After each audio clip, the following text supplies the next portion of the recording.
He was once known simply as Meathead, a loud, stubborn sitcom character who argued politics across a living room couch. But behind the jokes and the laughter stood a filmmaker who would quietly shape modern American cinema. This is the story of Rob Reiner, a man born into comedy royalty, burdened by expectations, and driven by a desire to tell honest stories. From television fame to directing some of the most beloved films of all time, from cultural influence to political activism, Rob Reiner's life is a testament to reinvention and purpose. Robert Norman Reiner was born on March 6, 1947, in New York City, into a household where humor was more than entertainment, it was a way of life. His father, Carl Reiner, was already establishing himself as one of the greatest comedic minds in American history.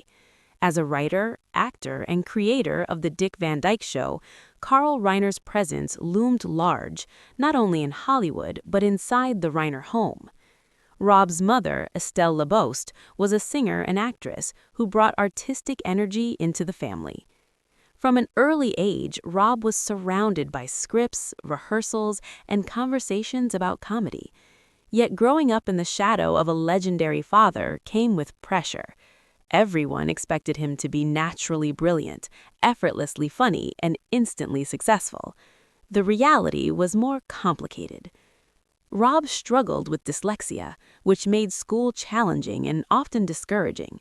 Reading and writing did not come easily, and he often felt underestimated.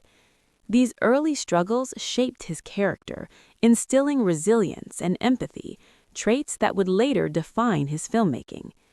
Instead of excelling academically, he learned to observe people, understand emotion, and find truth beneath the surface. As he entered adulthood, Rob Reiner knew he wanted to work in entertainment, but he didn't yet know how to define himself apart from his father. He enrolled at UCLA Film School, hoping to carve out his own identity. Hollywood, however, showed little interest in potential. Reiner took small acting roles, wrote whenever possible, and faced rejection after rejection. His last name opened doors, but it didn't guarantee respect. Everything changed in 1971 when producer Norman Lear cast Rob Reiner in a new television show that would challenge American culture. The series was called All in the Family, and Reiner played Michael "Meathead" Stivic, the outspoken liberal son-in-law of conservative patriarch Archie Bunker.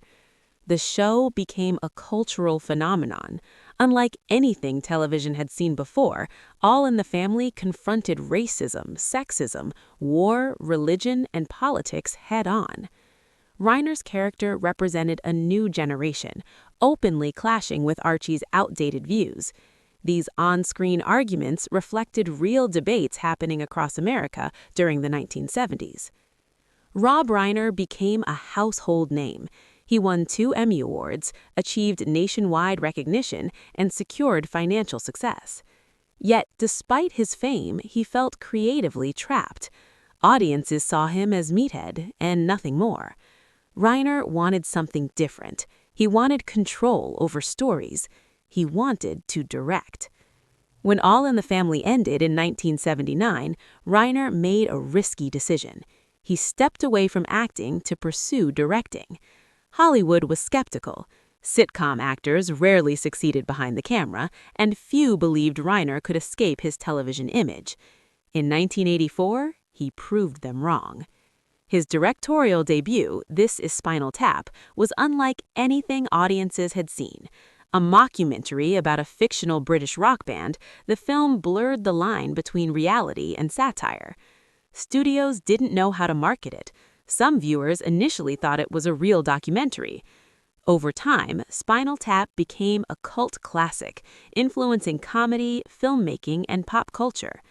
The phrase, "Bees go to 11, entered the global lexicon.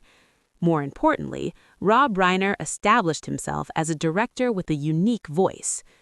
What followed was one of the most remarkable creative runs in Hollywood history. In rapid succession, Reiner directed Stand By Me, a deeply emotional coming-of-age story based on a Stephen King novella. The film captured childhood friendship, fear, and loss with raw honesty. It resonated across generations and remains one of the most beloved films of the 1980s. Then came The Princess Bride, a fantasy adventure filled with romance, humor, and heart. Initially modest at the box office, it grew into a timeless classic, quoted and cherished decades later. With When Harry Met Sally, Reiner redefined the romantic comedy. The film explored love, friendship, and vulnerability with realism and wit, anchored by one of cinema's most iconic scenes. It changed how romantic relationships were portrayed on screen. Reiner followed with Misery, proving he could master suspense and horror, and A Few Good Men, a courtroom drama remembered for its powerful performances and legendary dialogue. Few directors could move so effortlessly between genres, yet Reiner did so with consistency and emotional truth. At the core of his success was a simple philosophy: story comes first. Reiner prioritized strong writing, trusted his actors, and focused on emotional honesty rather than visual spectacle. His films didn't rely on trends, they relied on humanity. As his career matured, Rob Reiner became increasingly vocal in public life. He emerged as a prominent political activist, advocating for free speech, campaign reform, and early childhood education. In 1998, he founded I Am Your Child, a nonprofit dedicated to improving early childhood development. His outspoken views drew criticism, but Reiner never retreated. He believed that artists had a responsibility to speak. Not every project succeeded. Some films received harsh criticism, and box office failures reminded him that Hollywood loyalty is fragile. Yet Reiner adapted, taking on producing roles, directing smaller projects, and appearing as an actor in supporting roles, including acclaimed performances later in his career. In recent years, Rob Reiner has focused on documentaries, political storytelling, and mentoring new filmmakers. Though no longer chasing mainstream success, his influence remains undeniable. His films endure because they speak to universal truths: friendship, love, courage, fear, and integrity. Stand By Me still makes audiences reflect on childhood. The Princess Bride still defines romance and adventure. When Harry Met Sally still asks whether love can survive honesty.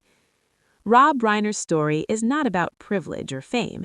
It is about reinvention, persistence, and believing that stories matter. He stepped out of a giant shadow and built a legacy defined not by his last name, but by the emotional impact of his work. From a dyslexic child in New York to one of Hollywood's most versatile directors, Rob Reiner proved that great storytelling never goes out of style and never loses its power.